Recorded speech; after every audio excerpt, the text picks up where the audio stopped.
The time's just gone 20 to 12 on this Wednesday morning. And it can be easy to forget that we are voting for a parliamentary candidate tomorrow in the general election to represent us within our constituency, focusing on the needs of our communities, of our neighbourhoods. So what about the need for children in care, for families in crisis? Have they been overlooked in the general election campaigning? Well, someone who is speaking up on behalf of them is Sam Lomas, Head of Advocacy at Home for Good and Safe Families. Welcome along to UCB One, Sam. Oh, thank you for having me on.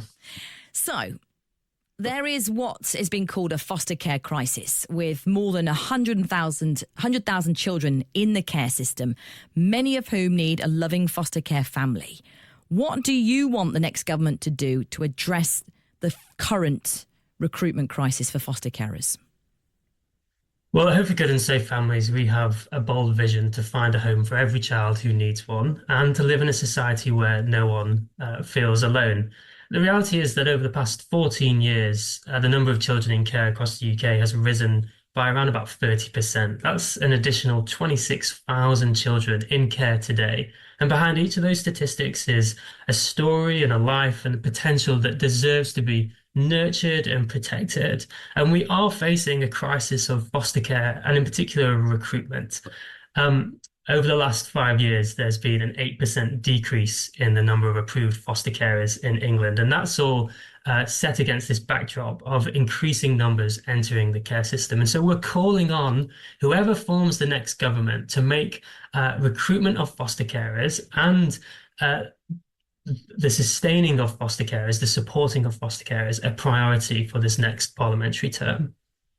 And that's key, isn't it? Sustaining. What are some of the issues facing current foster carers in that ongoing need that they're helping to provide?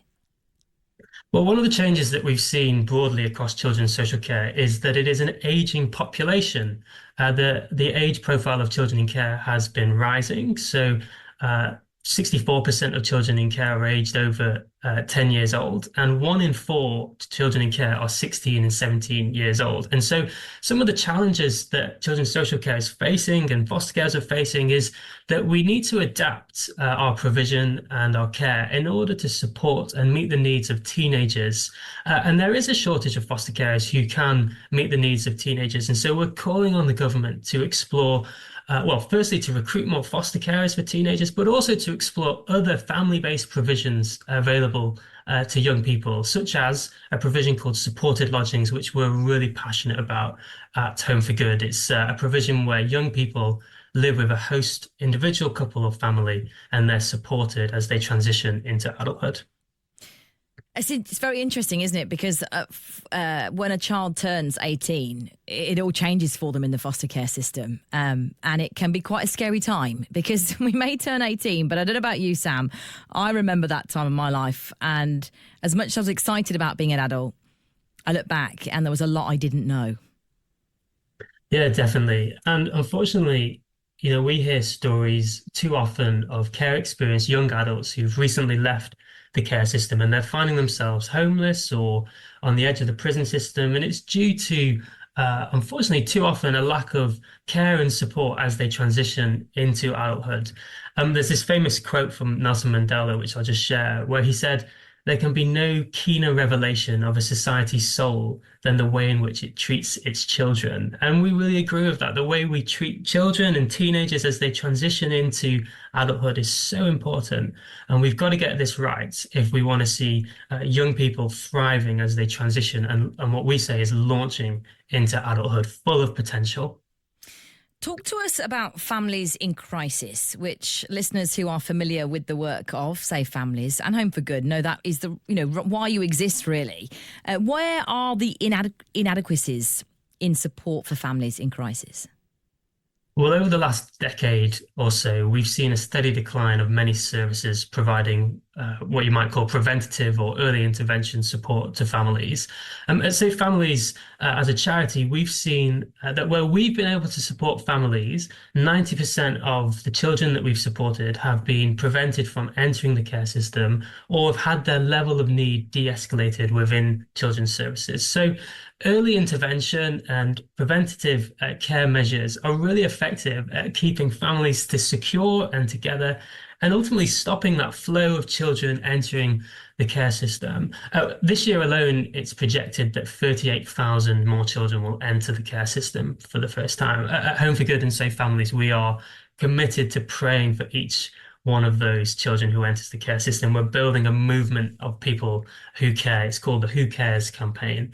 And we want to see 38,000 people standing, praying for one of the 38,000 children who will enter the care system. Wow. Safefamilies.uk is the website to go to find out more. That is incredible, that statistic you just shared. So through your early intervention work and the families you're working with, 90% were prevented from children going into care through your support. So this is a charity working with the local church. How can that grow? Like, what would you like to see in terms of building this on a national level? Yeah, there's huge potential here. We're really encouraged just this week by a number of the political leaders speaking about the role of the church. I think Keir Starmer has recently said that there will be no decade of renewal if we don't have active participation from the church. And we really believe that and agree with that. In fact, we believe that the church is really well placed to respond to the needs of children in care and families in crisis, providing that wraparound support and help in those moments of need. At Home for Good and at Safe Families, we just journey with people as they explore what part they can play to caring for children, but also then supporting families as a family support volunteer. It's amazing what can be achieved when someone comes alongside an individual in crisis or someone struggling with loneliness. And we hear some remarkable stories. And, you know, we're hopeful for this next term of government that we'll see more opportunities to support families, and the number of children entering the care system will reduce, and that where children do enter the care system, they will be living with a loving, caring family. Tell us about some of the areas where there is a need with adoption support. I know with Home for Good, that is an area you've been working for a number of years to support families who've chosen that amazing gift of becoming an adoptive family. What is it that is needed in that area, and where are you seeing signs of encouraging support?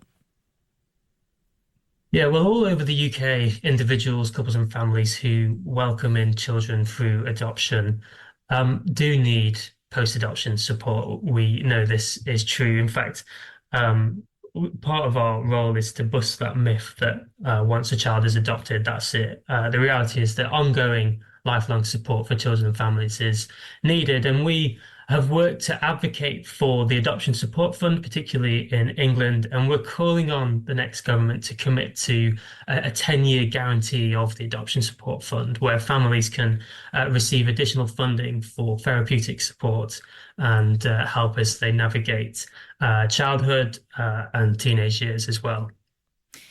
Safefamilies.uk is the website I mentioned, where you can find out more about the work of both Safe Families and Home for Good, who recently merged together as the work you do overlaps, as you've been sharing, Sam, already. We've been exploring today already on the show just the importance of seeing the value of each individual vote tomorrow, because there'll be people listening still thinking, I just don't know who to vote for, or does my voice and my vote make a difference?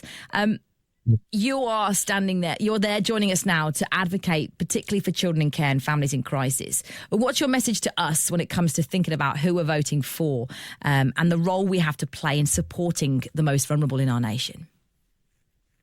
Yeah, well, it's a great question. Why should you engage in political advocacy like this? Well, I think in a democratic society like ours, the power to influence change really does rest in the hands of people like you and me. If we can raise our voices, if we can do it collectively in a unified approach, then it is possible to influence candidates and urge candidates to prioritise issues that matter most of all to us. In our case, as I'm talking, that's children in care and families in crisis. For us, we felt that emailing candidates, which is the campaign that we've been running during this pre-election period, was just a really tangible way for individuals to participate in that democratic process. It allows constituents to communicate directly with those who are seeking to represent them in Parliament. We can convey our concerns and we can get a response from candidates as well. I think tomorrow, as the election comes around and we head to the polls, this is our opportunity to take part in the democratic process, to have our say, whatever party we vote for. My message would be to urge people to remember children in care and families in crisis. We can all be involved in helping to support them, whether that's practically through volunteering with the likes of Safe Families and Home for Good, or raising our voice and talking to our members of Parliament once they are elected about these issues that are affecting our neighbourhoods.